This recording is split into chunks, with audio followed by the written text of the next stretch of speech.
जय श्री राधे। मेरे चैनल की पहली कहानी इस सावन के महीने में भोलेनाथ को समर्पित। कहानी का शीर्षक भोलेनाथ का ब्राह्मण भक्त। एक समय की बात है, एक गांव में एक ब्राह्मण रहा करता था। वह प्रतिदिन सुबह जागकर नदी में स्नान करने के बाद जब तक भोलेनाथ की पूजा अर्चना नहीं कर लेते थे तब तक उन्हें चैन नहीं आता था। वह बहुत दयावान थे, उनसे किसी का दुख तकलीफ देखी नहीं जाती थी। वह थोड़ा बहुत जो पाठ पूजा करके धन कमाते थे वह किसी दुखी को देखकर अगर उसे पैसे की ज़रूरत है तो वह दे देते थे। उनकी इसी बात से उनकी पत्नी उनसे नाराज़ रहती थी, पर उनकी भक्तिपरायण भाव को देखकर वो उनसे प्रेम बहुत करती थी। उनकी पत्नी दूसरों के यहाँ काम करके अपना घर चला लेती थी।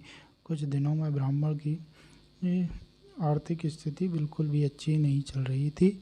एक सुबह जब ब्राह्मण नदी के जल से स्नान करने जा रहे थे तब वहाँ से भोलेनाथ और माता पार्वती भी गुजर रहे थे। पार्वती जी ने उस ब्राह्मण को देखकर भोलेनाथ से कहा कि यह आपका परम भक्त है, तो आप इसकी समस्या दूर क्यों नहीं कर देते हो। तब भोलेनाथ ने कहा, आज रात इसने अभी तक जितने भी बेलपत्र मुझ पर चढ़ाए होंगे उतना ही धन इसको प्राप्त होगा। वहाँ से एक व्यापारी गुजर रहा था। उसने भोलेनाथ और माता पार्वती की बात सुन ली। वह सोचने लगा, अगर उस ब्राह्मण को बेलपत्र के बराबर धन मिल सकता है तो मुझे क्यों नहीं मिल सकता। वह व्यापारी ब्राह्मण के घर गया और उनसे बोला, पंडित जी, आपने अब तक जितने भी भोलेनाथ का पूजन करके बेलपत्र चढ़ाए हैं वह मुझे दे दो, उसके बदले में आपको उतनी ही स्वर्ण मुद्राएं दे दूंगा। यह सुनकर ब्राह्मण ने अपनी पत्नी से पूछा, वह बोली, पुण्य का दान ठीक तो नहीं होता, पर अभी हमें धन की ज़रूरत है तो आप दे दीजिए। पत्नी की बात सुनकर ब्राह्मण ने सभी बेलपत्र बोरे में भरकर व्यापारी को दे दिए, जिसके बाद व्यापारी सभी बेलपत्र लेकर मंदिर में पहुंचा और सारे बेलपत्र शिवलिंग पर चढ़ा दिए और वहीं बैठ गया। फिर धनपति बनने का इंतज़ार करने लगा।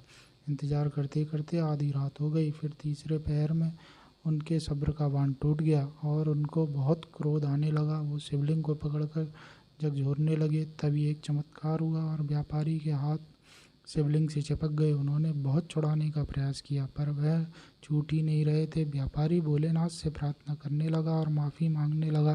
तभी भोलेनाथ वहाँ आए और उससे बोले, ओ लोभी सेठ, जिस ब्राह्मण से तुमने यह बेलपत्र लिए हैं उसको अभी 1000 स्वर्ण मुद्राएं देनी होंगी, तभी तुम्हारे हाथ इस शिवलिंग से छूट सकते हैं। प्रातःकाल जब ब्राह्मण मंदिर में पूजा करने को आया तो वह देखता है कि व्यापारी के हाथ शिवलिंग से चिपके हुए हैं और वो रो भी बहुत रहा है। ब्राह्मण ने ऐसे देखकर जब व्यापारी से पूछा तो उसने बोला, पंडित जी, आप मेरे बेटे को 1000 स्वर्ण मुद्राएं लेकर अभी मंदिर में आने को कहिए। ब्राह्मण ने व्यापारी के बेटे को बुलाया और व्यापारी ने वह स्वर्ण मुद्राएं ब्राह्मण को दे दी, जिसके बाद वह मुक्त हो गया।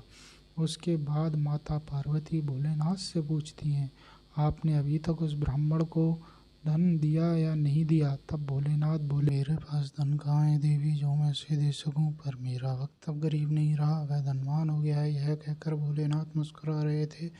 भोलेनाथ के चमत्कार की जय। जय भोलेनाथ। जाने से पहले चैनल को लाइक, शेयर और सब्सक्राइब करना ना भूलें। धन्यवाद।